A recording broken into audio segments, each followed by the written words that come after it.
Let's see. Now we're gonna go. All right, we are live. We're live. Keep it up. All right, so, all right, now we can do this. We all can hang out and talk and chit chat and blah, blah, blah. But the reason why we're here, well, the reason why I'm live right now is because there's this part that I'm printing right now. And I wish you guys can see it because it's cool. I can watch it right here from my computer, but you guys can't see it. But I'll explain. Everyone that owns a Mark IV, Beetle, Golf, Jetta, GTI, 12 valve, VR6, 1.8T, 2.5, TDI, all have one of these. Every single Mark IV has this battery battery fuse box that sits on top of your battery. Now, if you're like me, I hate it there. I hate it. I don't want it there. And I don't like how it looks. And I don't like where it's located. So I threw that shit underneath the dash. Hey, what's going on? So I relocated this to pretty much underneath my dash. So there's 1, 2, 3, 4, 5 wires and a alternator wire that comes out of there. There's also the starter wire right here, which comes out of this guy. So there's 4 that are already part of your harness, 1 that goes straight to the starter, and then 1 directly from the alternator, okay? And to your battery. That's kind of how that works. Then there's a pigtail with 3 wires on it. This is also a super common one that has 3 main power wires that power a lot of other stuff on your Mark IV. Now, the biggest issue to me is when you relocate the battery to the trunk, where do you put this? There's a lot of guys that like to put these underneath the rain tray. It's not bad, not a bad idea. It's safe, it's surrounded by metal, but the rain tray gets flooded with debris. Lots and lots of what they call, lots and lots of debris like leaves and all that. High risk of fire. I mean, me putting this underneath my dash is also very high risk of fire. Keep a fire extinguisher in your car, period. If you own a Mark IV, you should just have a fire extinguisher in your car, especially nowadays due to the current age of our vehicles, right? 20 plus years now. What I designed is a little caddy. My first design didn't come out right. I was off by 1/4 inch on all my measurements. Again, I didn't have my caliper tool. I used a measuring tape and it was just not accurate doing that. I can't find my calipers.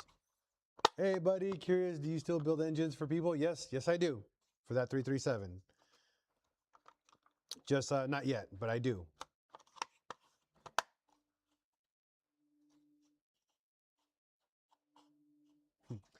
Exactly, equally Byram films. Okay, that's true. These melt all the time. Now, a lot of people don't know why they melt. The move went great, that 337, great. Everything worked out perfectly fine.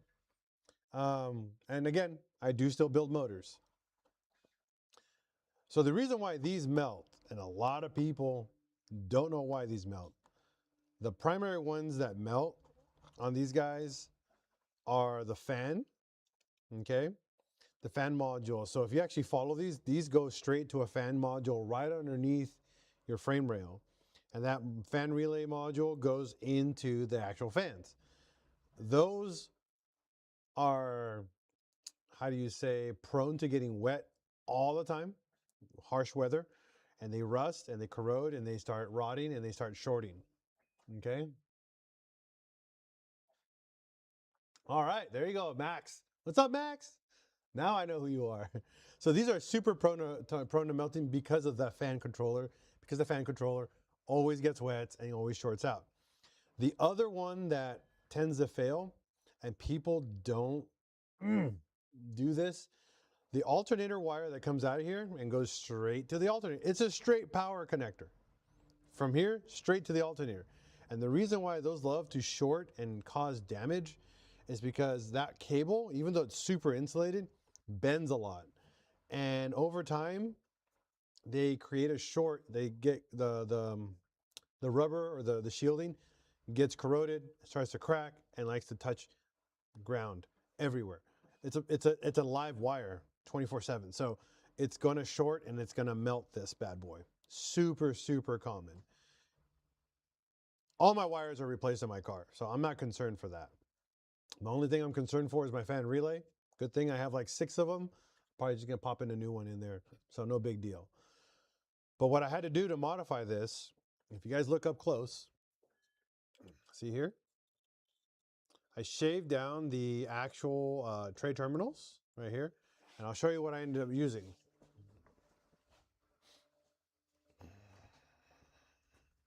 So you guys can see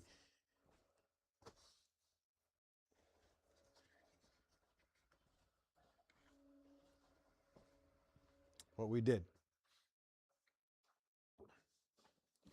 So I found an electrical shop. I put a 1.8 clutch kit on my 2.0 AEG, and the car doesn't crank, it seems. You put a 1.8T clutch kit on a 2.0, and now it doesn't crank. Because the flywheel and probably the pressure plate aren't the same. There's a back spacing on there that is very, very different. There shouldn't be a shim. So the flywheels are actually spaced on the back of them by the factory. They have their own spacing.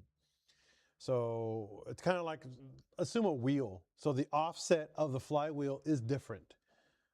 The pressure plate could be the same, but the flywheels are all different from 1.8, VR6, TDI and all that. They're all different. The pressure plate and usually the clutch are usually the same because they're the same diameter and everything, but the actual flywheel are all different. So yeah, it's probably locked inside that motor.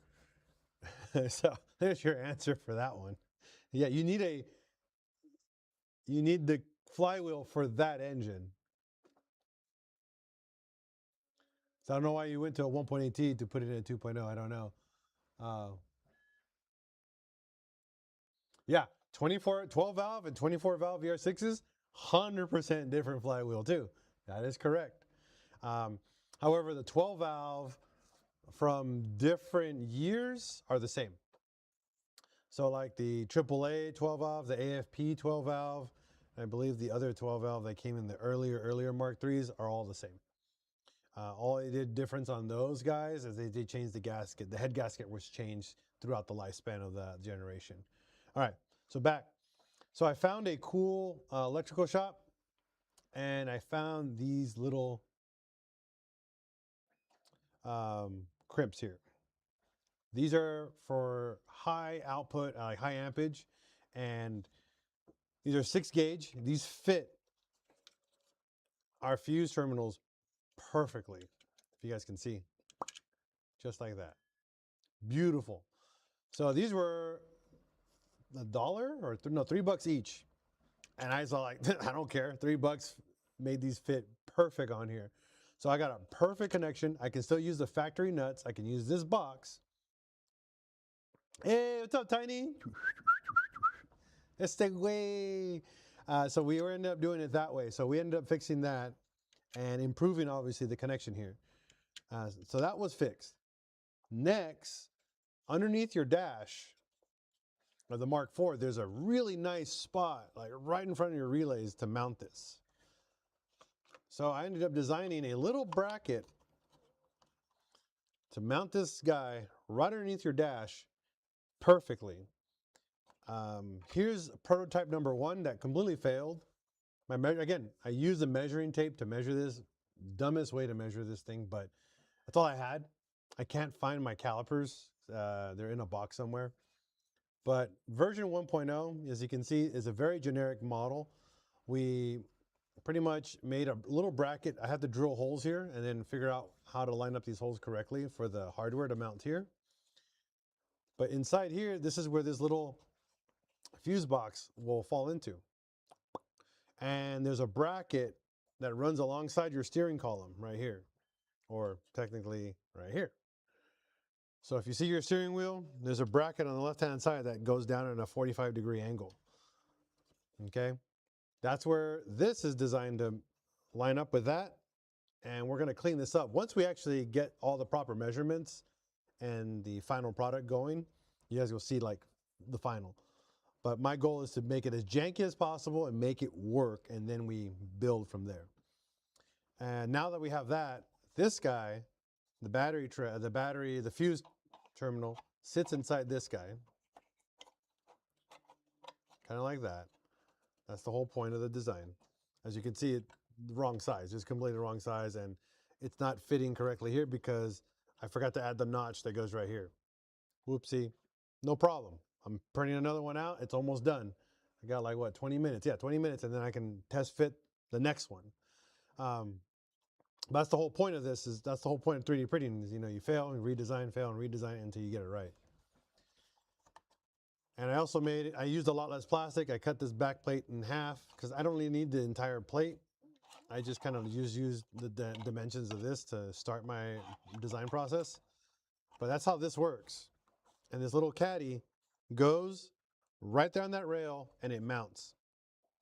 It worked. It worked beautifully. I just have to now fix this. The next step in the evolution of this part is to design it to use the factory little hooks on the back or cut the hooks off. Honestly, I'm at the point where maybe it'd be better just to cut the hooks off and just plop it in the little caddy and we're good. Still a work in progress on that design and the commitment to that. I already grind the crap out of the inside of this, so why not just finish it off, right? But for my wiring to fit with the new terminal ends, I had to shave down right here. And I needed that to be shaved because I wanted the wires to curve backwards towards the underneath the dash.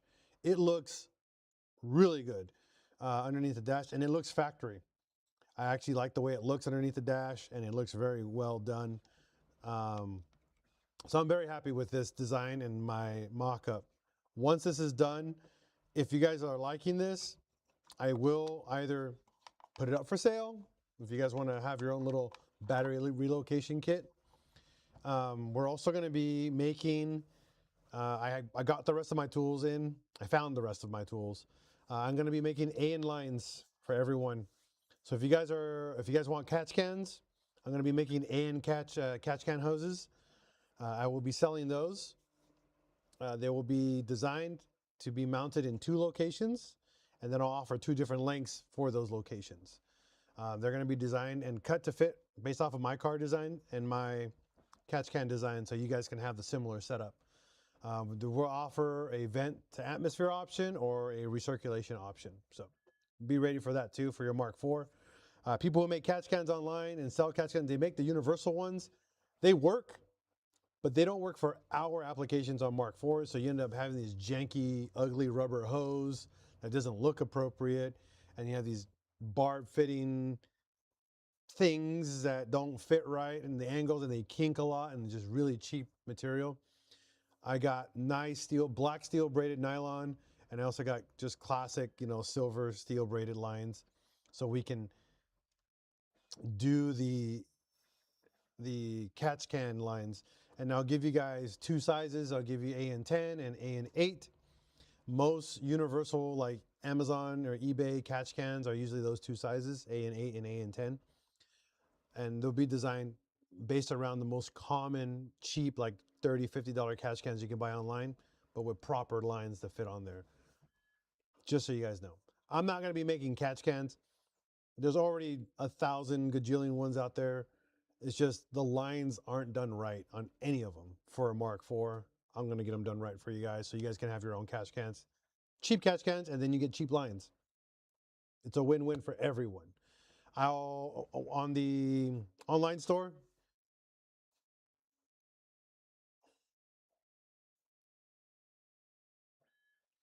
Tiny, kite way. I don't trust your wiring skills. You should see how it looks right now. It's all soldered. We soldered it. We heat shrunk it. Proper crimping. I mean, it looks. Hey, hey, hey. Yeah, it's Pascal. What's up, girl? Mm-hmm. It has been a while. I'm gonna be on live three times. Okay, give me a second, Tiny. I'll prove it, and then I'm gonna fight you.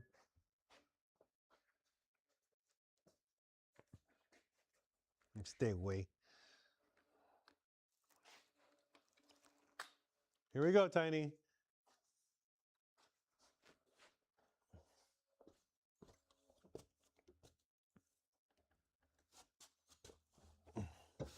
These are all the ones that we did. See that? Only one I left the factory wiring because it was just long enough. And then here's the one that we soldered, we heat shrinked, and then we just did a little electrical tape here just to keep the cables tight. And this is everything here. And this all tucks in right here. So cállate, güey. I'm gonna fight you.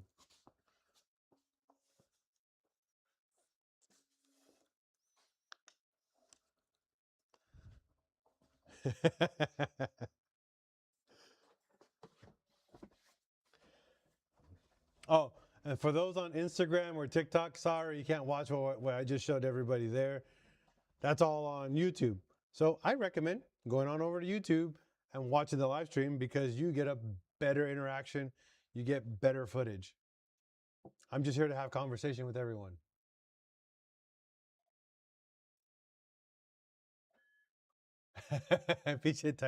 You know what? The whole roll or nothing. It saves it. It prevents fire.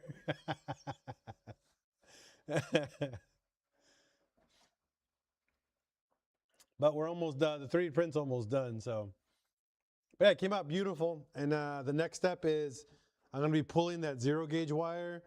I'm going to be shortening it. I'm going to clean it up. I'm actually going to use these new ends that I got for my 0 gauge wire. I don't know if I showed you these.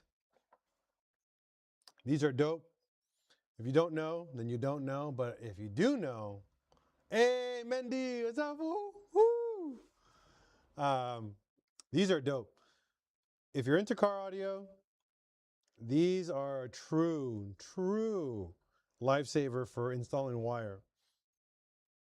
If you can see, this is a 0 gauge, and then it goes 0 to 8 gauge or 0 to 4 gauge.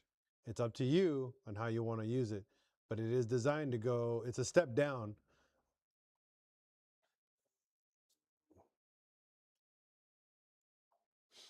Okay.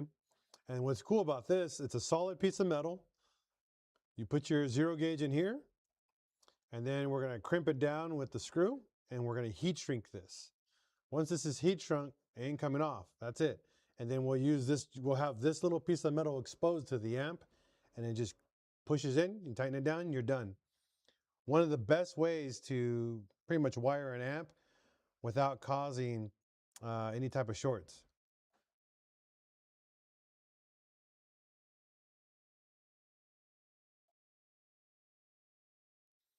So, Max, I actually have both. The current one right now is the one that's like a standard Mark IV shifter. It just bolts on like the factory one under the box. So you go from underneath. I also have the top one as well. I bought both of them. I prefer the bottom one. The amount of BS you need to drill holes, run the cables, route them, and then you have to actually line your cables out right when you drill your holes. If you don't drill them right, the cables will bind and have problems. So I recommend don't do the top one, do the one that's underneath. It's a lot better. Just so you know. But I have both, so I can tell you. I'm also gone from Cooler Works, just so you know.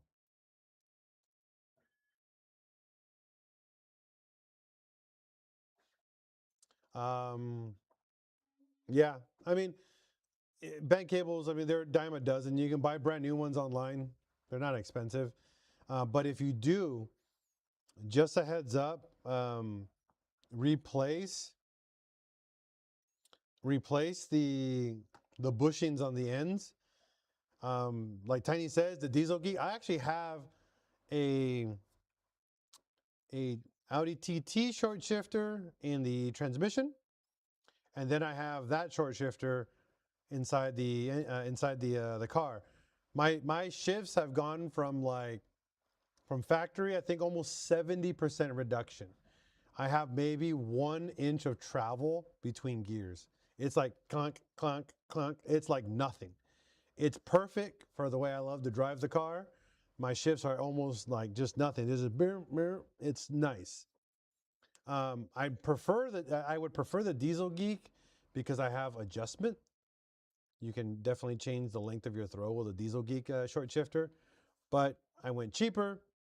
The Audi TT short shifter is a 30% reduction bolt-on. Takes 2 minutes to swap it out and you're done. The Diesel Geek one, it requires a lot of alignment and it's not like a bolt-on kit, but it works. It is fantastic and it works really well, but it needs fine-tuning before you even get to enjoy it. And if you get the shifter tower, the Cooler Works tower, it's even more adjusting and you're gonna just pull your hair out trying to get the cables and the gears to line up perfectly. Ask me how I know. It's a pain, but it's fun. I like it. Didn't take me, I think it took me 2 days to get my Cooler Works shifter like really lined up really well. Yeah, so we got this for the amps. We have zero gauge ring terminals. These guys, little copper ones. I need this for the new cables we're going to cut. I was trying to find ones with much smaller ends. They're very hard to find. Some with much smaller ends, but we're going to try to make do with these to do the wiring on the alternator. So I need this for the alternator, for the starter, for the alternator to the fuse box. Oh, since we're here, I'll show you. Since I have this here, I didn't even think about it. I'll show you how to get you to use the right tool. So I finally found the legit tool for these to crimp them correctly. But what we're gonna do is that we're gonna shave down this corner of the terminal right here. And this will allow us to put this end on it and it'd be a lot better for the next one. And then we're gonna heat shrink it and everything else. And then as Tiny was saying, he was complaining and whining about crimping these. I have the right tool for that. And I'll give you the part number too.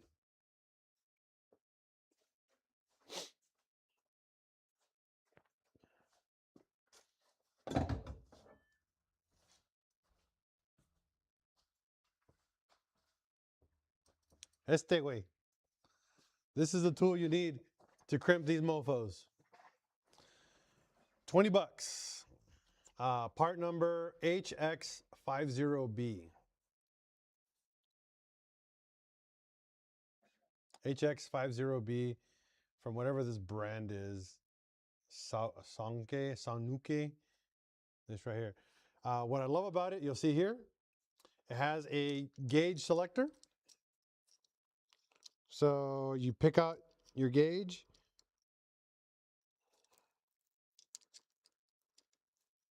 As you can see right here, you pick out your gauge, you put your ring terminal in. I think this is too small. There it is.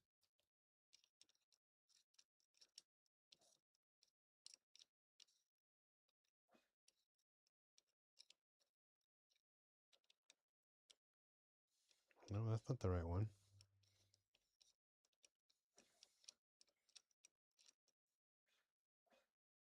There it is, yep. And then you put this guy in here. It's a tight fit, but that's the point. This is for zero gauge. Right here. And then you just Just crimp this together and you're done. Takes me about a minute to do these now with this tool, Tiny. I love it. It solved a lot of my problems with my stereo system, especially with wires coming out and or just slip. You know when you crimp something and you're like, oh, I did a great job, and then you pull the wire and it just goes, whoop, comes apart. Holy crap, do those piss me off so much when that happens. Because then you just threw away a freaking terminal ring. Sometimes. Some of them you can salvage and then cram in like a little chisel or a punch and then open it back up and then try it again. But sometimes you just can't. But yeah, that's this tool for that job. And actually, I got this, and it works all the way down to 6 gauge. I think it even goes smaller. No, 6 gauge is the smallest I can do with this.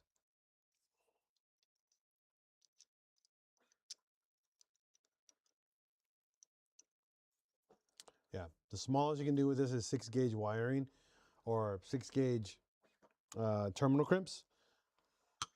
But it's legit tool for the job. Amazon, I think I said like 20 bucks for this tool. Fantastic. I just picked up a riv nut, a nutsert tool because I got to do some nutserts on the car. I was actually considering doing nutserts on this part that I'm designing, but I haven't figured out how to do it. I might do some melt-in nutserts. There's a thought process behind that. I think I want to do that to do an easy bolt-on. Hey, what's up, Gio? Ha! Speaking dubber from another mother, my buddy. But the 3D print's almost done, so I'll be able to take it out in just a minute. And now we also went to a different type of plastic too. So this right here is ABS. So I made this with ABS plastic. We're going to ASA. So it's stronger than ABS, UV resistant, and heat resistant to almost 400 degrees Fahrenheit. It's gnarly. It is very, very good for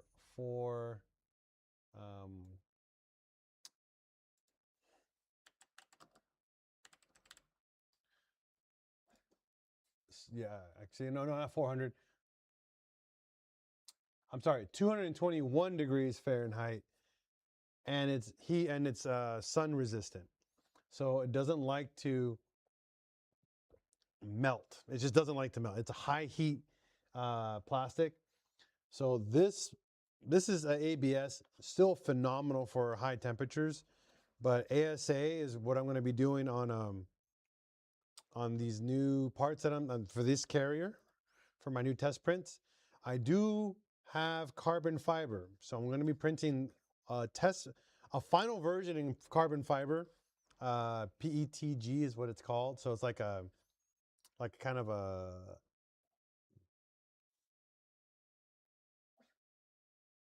polymaker. Yeah, again, that's exactly. ASA is phenomenal. It's almost done. I'm done. It's like finishing. I have it on my K1s as well. I have my 2 K1Cs and then my K2 printers. My K2s are going to be designed strictly for ABS, and then my K1s are going to be for ASA. I'm saving up to get the Snapmaker X8 whatever Pro, the one with the 4 heads, and it swaps out as it prints, so we have no trash while printing multicolor prints. That's later in the future though. Right now, everything I make is single color. I don't really care for multicolor prints. But yeah, I'm excited. This one sucks because it failed right here. Since you print on ABS, when you do really long prints and you don't put a brim on it, it will pull off the table because ABS does not like cooling when it's printing. You got to keep ABS as hot as possible when it's printing, like hot. ASA, even hotter. So you live and you learn, but it still ended up making a good prototype. But I'm hoping version 2.0, which is about to be done right now. I'm watching the print. It's down to the last like couple layers right here.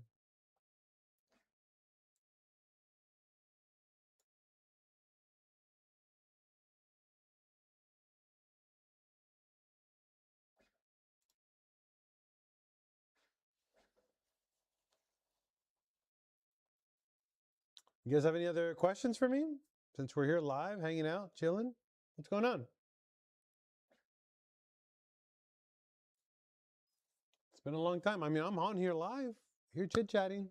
If I get nothing in a couple minutes, I'm going to call it night and then get back to hanging out with my family. That's what I like to do. So if no one wants to ask anything, I'm going to call it done. How's Corrado? Oh,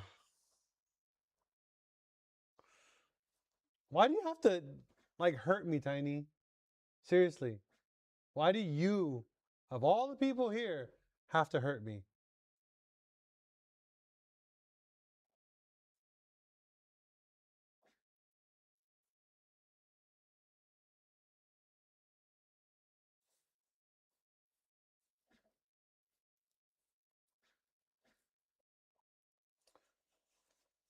Well, all you have to do, Max, is just turn off all the fans when you're printing. That's it.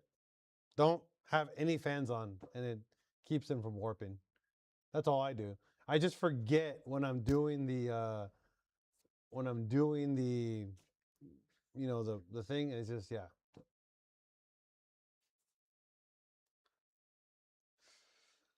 The Corrado is the third car we're working on next. So right now is my Mark IV, then the trailer. That's one car. Then it's the PincheAl Jetta, and then it's the Corrado.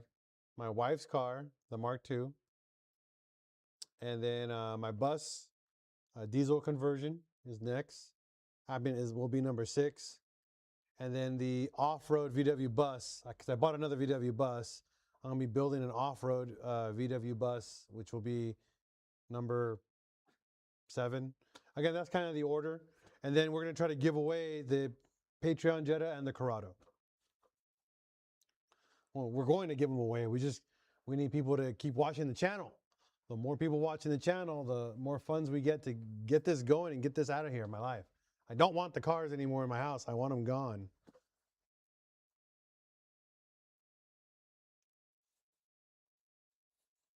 Oh yeah, I remember I think it was you or your dad told me that.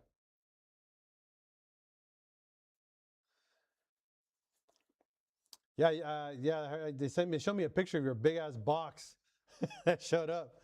Bro, good job. I'm excited for that. Are you filming that, by the way, Max? Or are you just gonna build it and call it done? Curious, like seriously curious about that.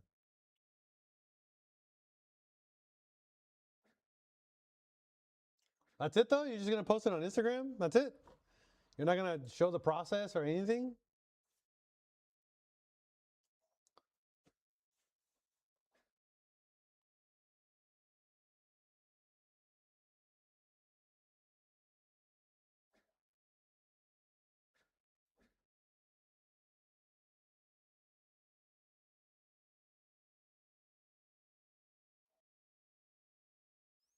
You just want a cars and coffee car? Bro, bro, no. That's a horrible response. Horrible.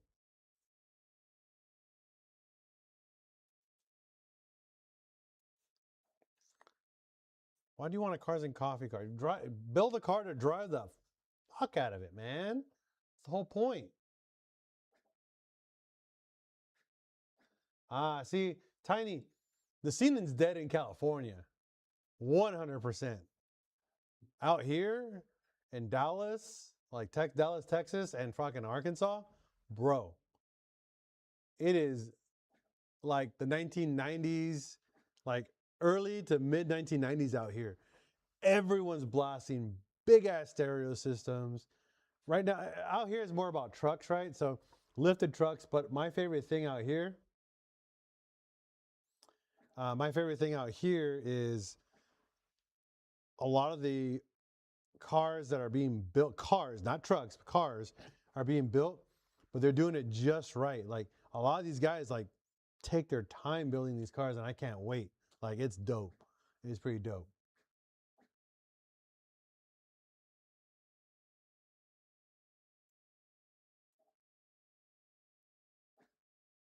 You don't have to make a canyon car, but you can make a fun car, meaning drive it every day, slammed or not, on bags, use it, you know. I drove my car everywhere. It wasn't just a car show car. I drove my car my car was a daily. All my cars are daily. My VW bus is a daily. I throw engines in the back of my VW bus, you know, even after I painted it and I upholstered it, you know. Okay, thank you, Max. Because that comment of saying, "Oh, it's just gonna be a cars and coffee car," was just like it was. What do you say? It was offensive. That would immediately. I would have banned you from my channel right there.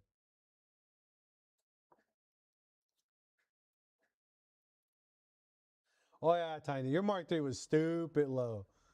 Did you have 15s or 16s on the car? I can't remember when you had it on because yours was static. I remember that.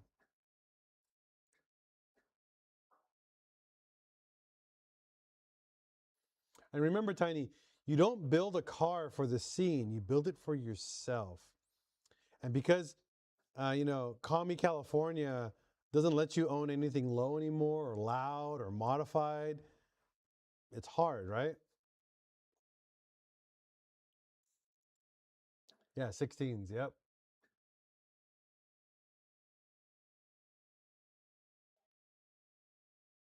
Okay, okay. I got no complaints on that, Max. I like that. But yeah, California literally ruined the scene for cars. They purposely ruined it for everyone. You cannot touch a car in California anymore without being fined or something stupid. Out here, Arkansas, as long as you pay your registration, your taxes, do whatever the F you want. No cats? We don't care. Shoots fire? We don't care. It makes noise? We don't care. Does it have four wheels? Yep. Does it have turn signals? Yep. All right, it's a car.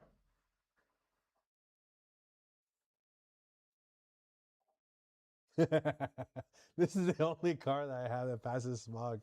Uh, I mean, that was the same for me. My Mark 7 was the only car that passed smog, my TDI. But now I don't care. I'm actually getting ready to remove all the smog equipment on my Mark 7 and get rid of the DEF. And I'm going to get rid of all the crap that's underneath the hood for that. And actually, the DEF tank, I'm going to pull it out too. That separate, like, 5-gallon or 8-gallon tank that's underneath the Mark 7 TDI, that's coming out. I'm dropping all of that, and I'm not going to roll coal, not about that life, but I'm going to get it tuned really well, like more aggressive, and I got a bigger turbo for it and enjoy it. I got the turbo from the TDI Sport that's out in like Germany. It gives the TDI, I think, like almost 210, 220 horsepower, but like almost 500 pounds of torque. It's nuts. That's what I want. The print's almost done. Woo! It says under a minute. Oh, it just finished. Yeah. Now we're going to see hopefully a final print. Hopefully my measurements came out right. If not, do it again. But no big deal. That's what 3D printers are for. Woo! Hot, hot, hot, hot. Hot, hot, hot, hot, hot. Hot, hot, hot, hot. Hot off the press. As you can see, it's right here. Beautifully 3D printed. Oh, and I told you I made the notch right here in the corner for it, so the little plastic thing can fit right through. So let's see. Ooh, ooh, ooh, ooh, this came out so good. Oh man, this came out so good. Look at this. like I said earlier, I made this with no holes because I don't know the measurements because it's such a tight fit underneath there. We're gonna measure. We're gonna put some markings on it through the other side, and then make our holes, and then measure that, and then we'll make the holes for the bolts for through. But I made the tray longer, as you guys can see. It's a much longer tray.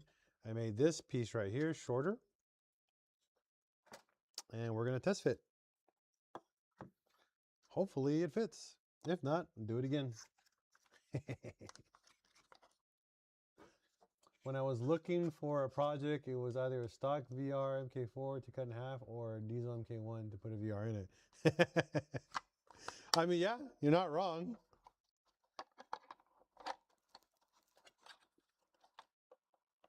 Oh, I did forget that spec.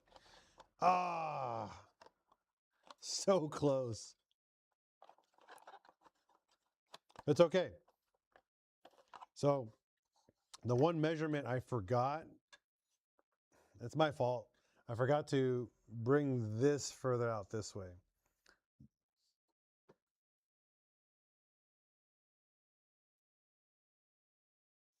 No problem. Non-I 805 or Nani. No problem, Nani.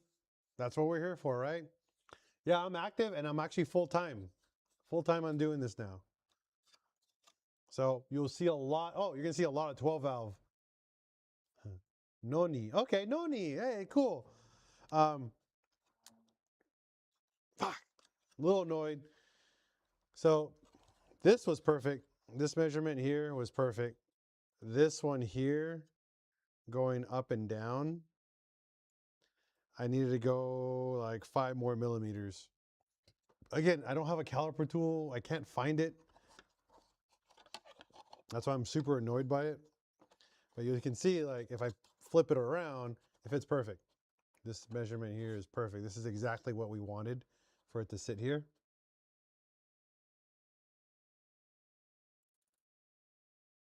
Nice. R32s are cool. Gotta love that 3.2 VR.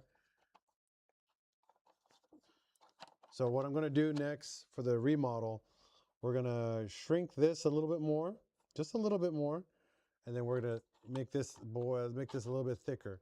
Now technically, I could just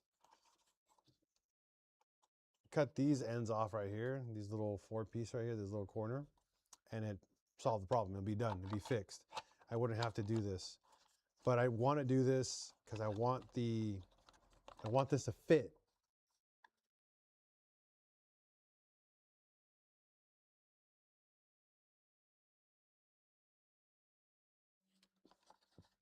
The aftermarket support, that's actually pretty, it's a 3.2 VR6. Don't look for R32 parts. Look for 3.2 VR6 parts.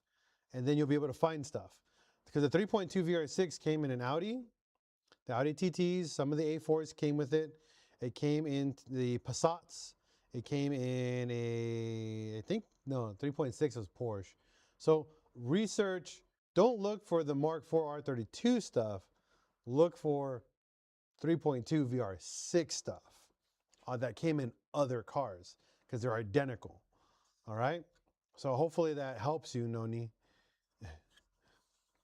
All right. I'm going to go test fit this really quick. As long as these dimensions are all accurate, I'm not going to complain. That means prototype 2 was almost a success. I'll be right back.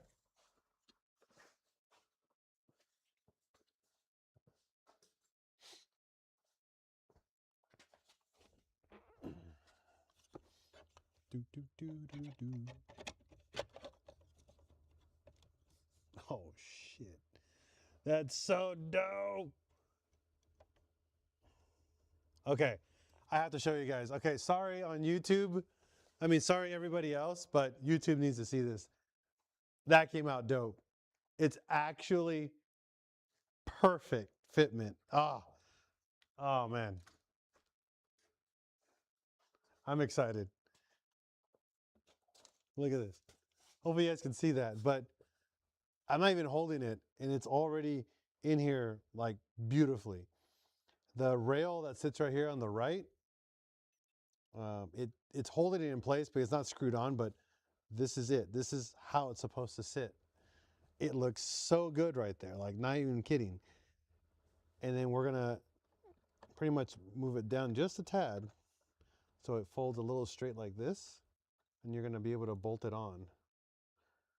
Oh, so good. And now all the wiring is gonna fit beautifully here. And then when you put the lower foot tray that goes underneath here, it's not gonna hit it and it's not gonna cause any pressure on underneath the car. It's so good, so good.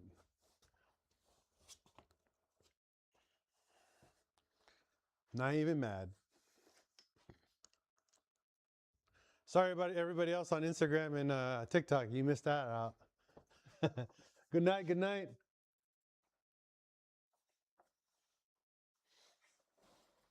Hopefully you guys saw that. Not over there, but on YouTube and Facebook. That came out good. I just have to just make it a little bit bigger. Just a little bit thicker, you know?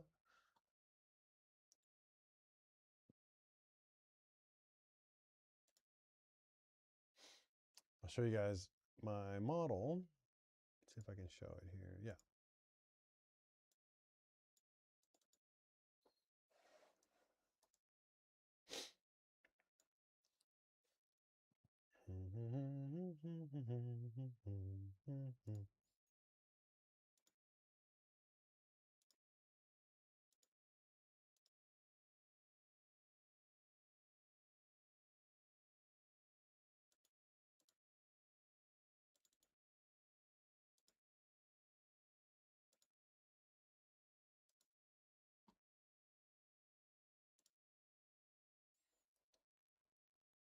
Nope. Display capture. That's what we want to do.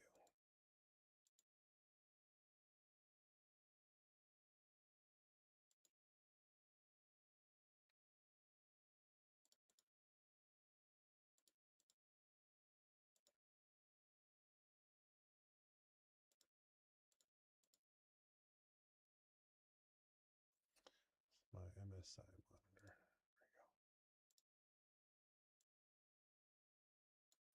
Hope you guys can see that. Sorry again, Instagram and YouTube, you guys can't see that. I mean, Instagram and TikTok, but on YouTube, you guys can. So this is kind of like the model I designed. Again, super, super simple. Not trying to make this overly complicated for no reason. But we're gonna push this out.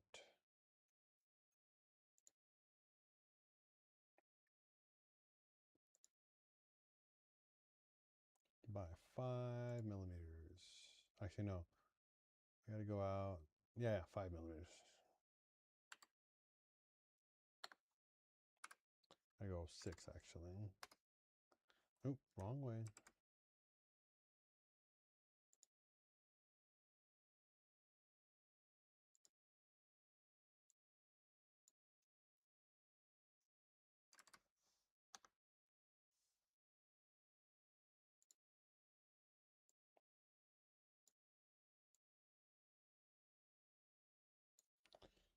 Deselect.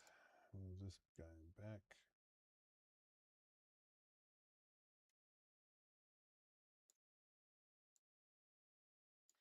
Now, I like to use my Fusion software, but for what I've been doing for this guy, I am not doing that because I don't have the time.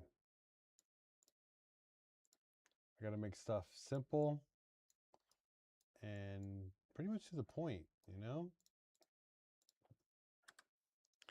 And then this guy, we got to shrink out a little bit more.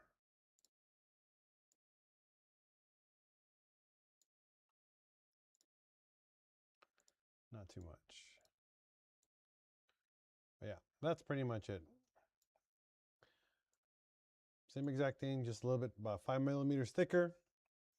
That's all I needed to get this to fit right. And we're good.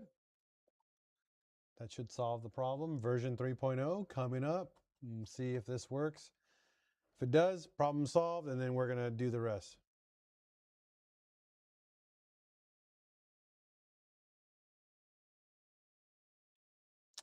My MK4 clutch pedal plastic spacer is no longer available. Can you show me what that is? I've never heard of that piece. Clutch plastic spacer. Where does that belong? I'm curious. I am very curious about that.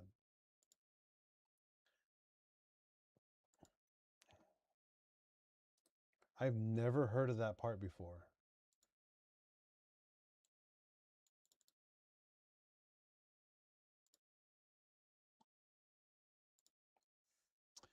2002 VW clutch plastic.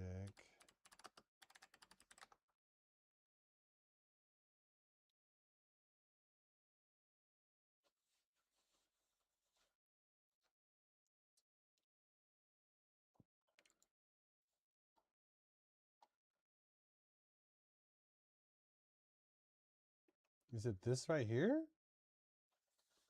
Generic handle 987? I'm very curious about what you're looking for. Genuinely very, very curious. I've never had one of these go bad, so I need to know.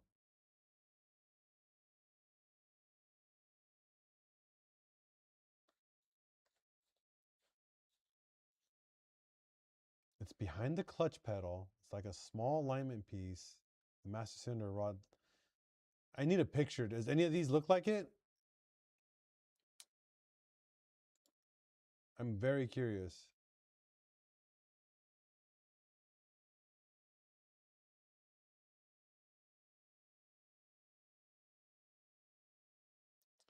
Yeah, find me the part number. That would help. Because I think I know what you're talking about. Okay. I'm very, very. O2J. Okay, so N8i Baller 253. O2J clutch suggestion. Ooh, that's a good question. Well, depends. Stock, slightly modified, highly modified, or street. That's what I say. Like, let's put it this way: stock, street, drag, or endurance. Those are kind of like the four options. You have to pick one. Stock, 180, 200 horsepower. Street, 200 to 240 horsepower. Drag, anywhere from 400, like 350 to 450 horsepower. Endurance, it's not really horsepower wise anymore. It's really a matter of how long you're holding and shifting and shifting and shifting. So, in other words, multiple, instead of one, like a 4-puck, 6-puck, it's actually multiple pads all around the clutch. It's heavier material. It's designed to hold the clutch longer. It's more for like street race, not like for like endurance racing, you know, not just a drag race. Um, Usually actual drag clutches, like a 6-puck or a 4-puck clutch, those clutches, you know, you'll burn through them super quick because they're not really designed to rip like daily. They're more designed to just hit a drag strip, go, and then they burn out and then they're done. Um, Street clutches are a little bit more fun. They have multiple pads. They hold more power. They just have a heavier clutch spring. So they hold that pressure even tighter. So, all right. Thank you for the part number. Let me see this. I am, again, genuinely curious about this item.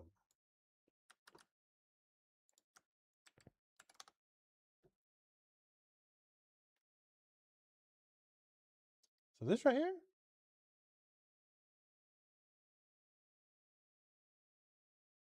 so this is made out of heavy nylon, by the way. If you 3D print this, it's not going to hold. I promise you that. You have to do an injection molding of this. However, if this is the little piece that you're looking for, eBay is actually a really good place to buy this from.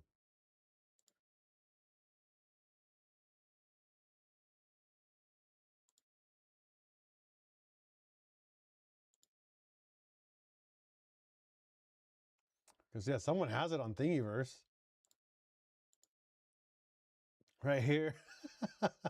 Someone actually 3D printed this part. That's insane. There's an actual part for this already 3D printed. I could print this for you and send it out, but it needs to be printed with nylon. I can print in nylon, but just it's not a part that. What is going on here? These dang ads.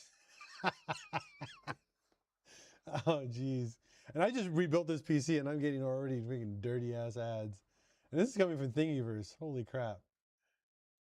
But yeah, I mean, I'm genuinely curious.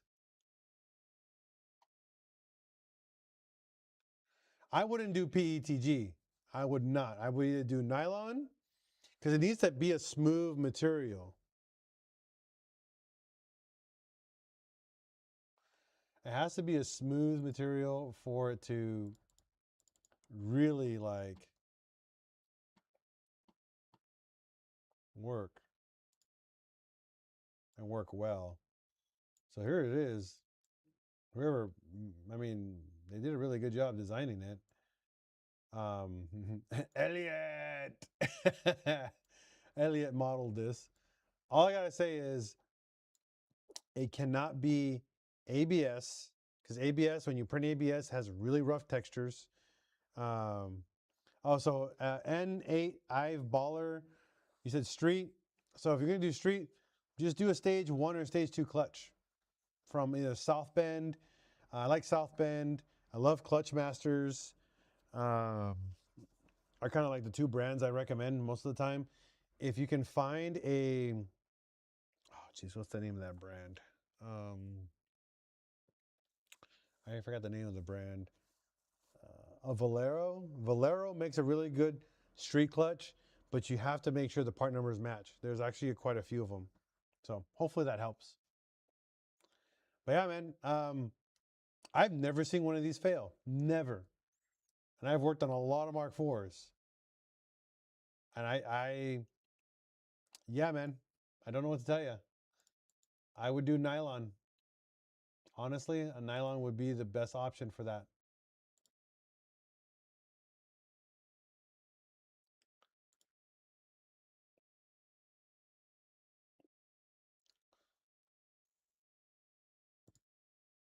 Oh, wow, now it's showing it. Cool.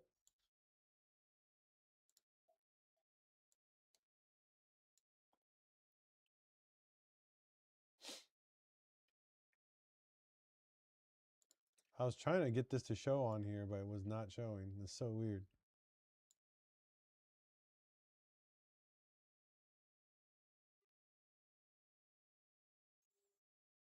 PA6CF. Okay, give that a try. That might work.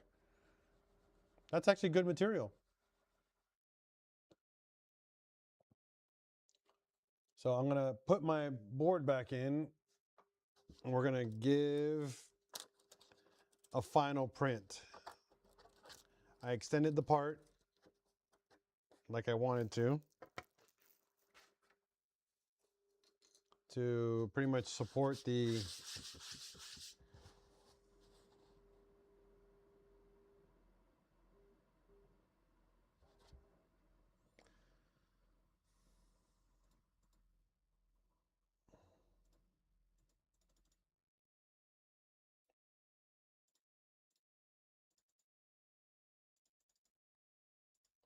So we're going to put this back in the machine, and then we're going to print that new version 3.0 and have it ready for tomorrow. I'm excited for it. I'm going to go get this started.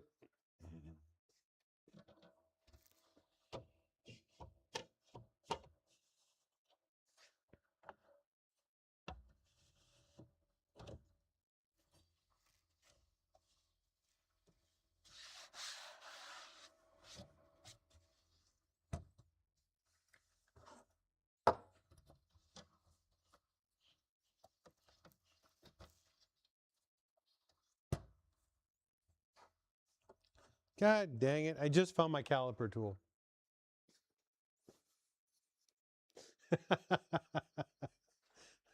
All right. That is really annoying because I looked everywhere except there underneath a towel. I found it. Yeah. I can actually get a proper measurement now.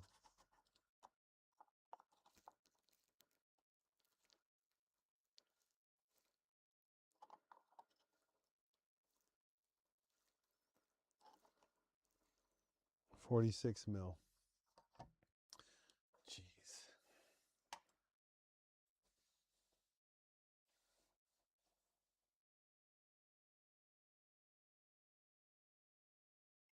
Oh, so if you like those prints, I now have the 1.9 TDI ALH coming and the 07K 5-cylinder engine coming. I will also have the Porsche 3.6 liter VR6 3D model as well, engine with the Porsche intake manifold. It's going to be dope. So there's 3 new motors coming. Just heads up, guys. The new coming to my online store. So if you like that, the stuff that I print, we're going to be having those. And we're also going to be using, it's hard to show you, but I have the brand new um, 12K resin printers. So I have super high resolution, and I'll be able to print 6 engines at a time versus 1 at a time in my old machine. And with 6 motors, plus I have 2 of those printers, so I can be able to print out 12 engines pretty much per like batch. So I'm excited for that. Very, very excited. All right, so that's done. We're gonna open this back up. So 46 millimeters is what I told myself. So now we have to make sure. Where are we? Here we go.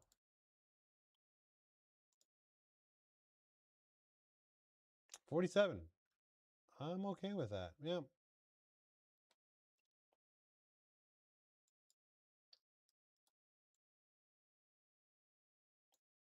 Except for that. That's wrong.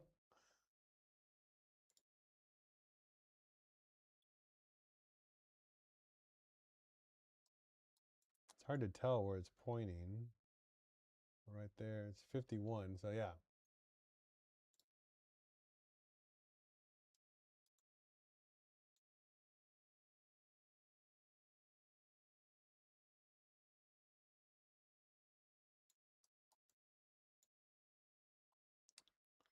Stupid angle. 48. Okay. So we're 2 millimeters oversized, which is perfect. Now we're going to measure this guy.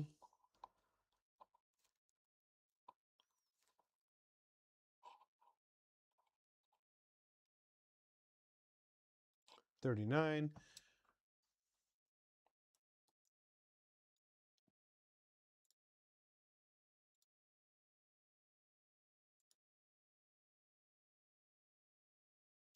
That's 43. If that's accurate, let's see.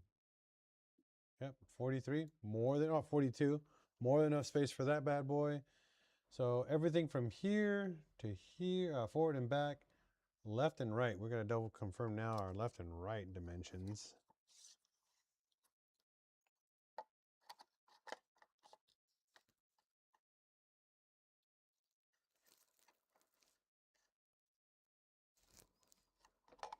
$120.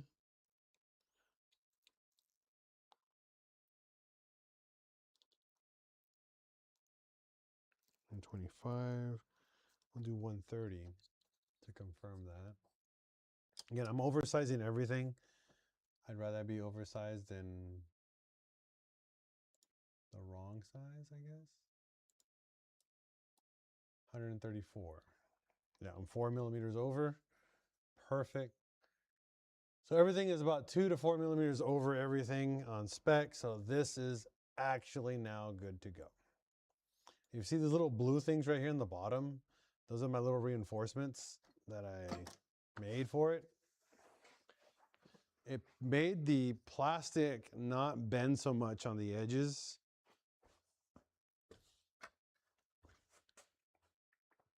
Which was the whole idea.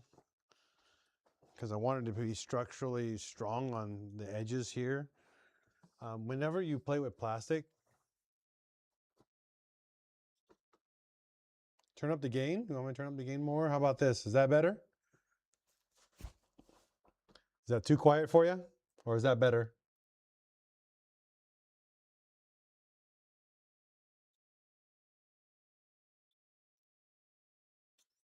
But I made these little hoops on the bottom.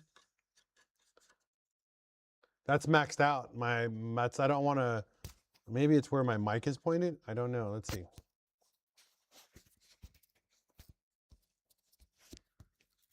Maybe if I put it up a little bit higher. Is that better? It's not on my TV. It's definitely better. All right. So if you guys can see down here at the bottom, we put the little curves right here, just a little bit. You don't need much. And that makes the corners a lot stronger. Obviously, we can't strengthen the middle because this is just a flat portion, but this allows for these corners not to go out too far and break. The problem when 3D printing lines left and right is that you get left and right melting problems. If you ever get to print something like this and you're going to make it like a final version of this, what you want to do is try to build some points on your prints that are rounded or make it thicker. If you make it thicker, make it more hollow. Try to find ways to enforce the plastic, because when you go left and right, it's just going to snap. I'll just show you an example on this one right here. One of the biggest flaws in 3D printing is left and right printing. You just grab it. This might not break. These are good. These are really good printers, but there you go. I mean, it took some force, but that is the problem with printing left and right. Now, to make this not happen, you can always make it thicker and change the pattern on the inside, or add some curve. Adding curvature to your prints strengthens the print itself. So that's just a little fun fact that I learned with 3D printing for the long time I've been 3D printing, especially when you start printing straight lines, like thin straight lines. One thing that if you can add to your models, add curvature on anything that's a sharp corner. Okay. Yeah, a little curve solves a lot of problems, especially on modeling. I don't add any curves to anything until I have my model set, and then I just curve everything on the outside. Everything on the outside is curved, and sometimes I thicken it just for more fun. And then I'll shorten, like I'll use a lot less plastic here.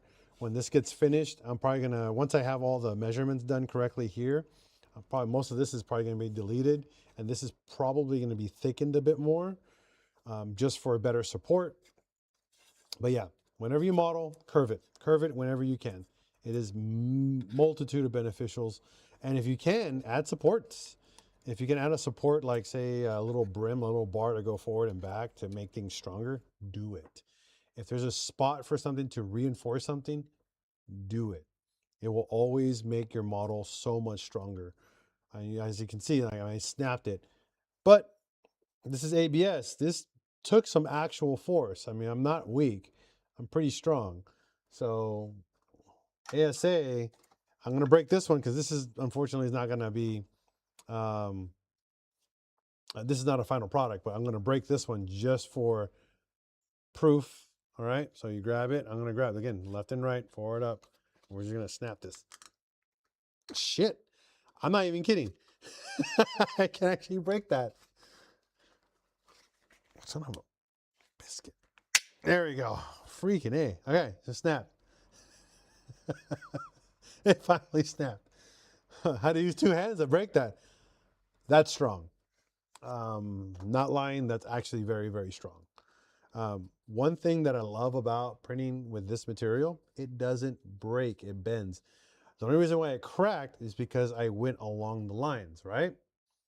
If I built it differently with better curves and more thicker, as you can see, it doesn't break. It bends like proper plastic. That's what's super dope about these new printer technology and these new printers in general and this new plastic. It bends. It does not break. PLA breaks. PLA is just for fun, stupid stuff. Us big boys who need parts, ABS or ASA is the way to go. So that's my one last final comment to you guys, because I'm ready to go to bed. It's 10:30 p.m. here in Arkansas. Is play around with your models, work hard on them, be prideful, have fun with it. This model is going to be my new thing.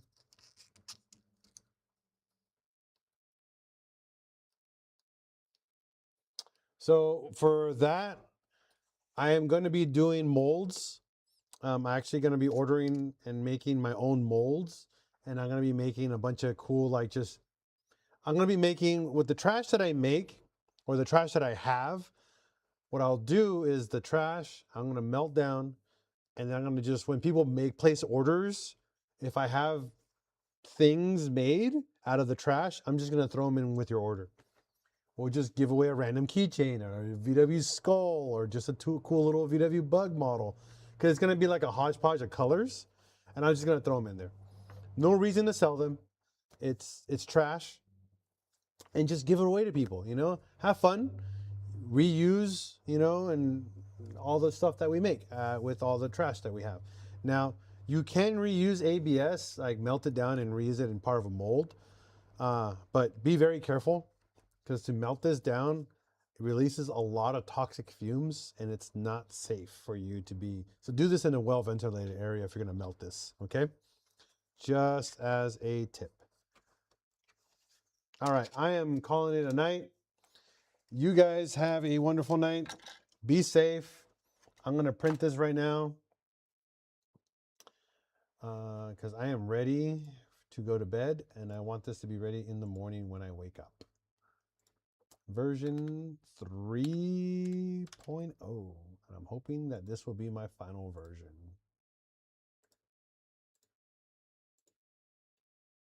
Buenas noches, compadres, mis amigos. Pórtense bien, cuídense, se bañan, se la lavas. Everybody else, be good. Have a wonderful night. Be safe out there. As always, here in PincheAl's Garage, we're going to break. We're going to fix it. And we're going to repeat. Because that's how it works out here when you own a V-dub. Be safe. And as always, if you see another dubber on the road, give him a thumbs up. Give him a deuces. Respect one another. And as always, here at PincheAl's Garage, we love everyone. Good night.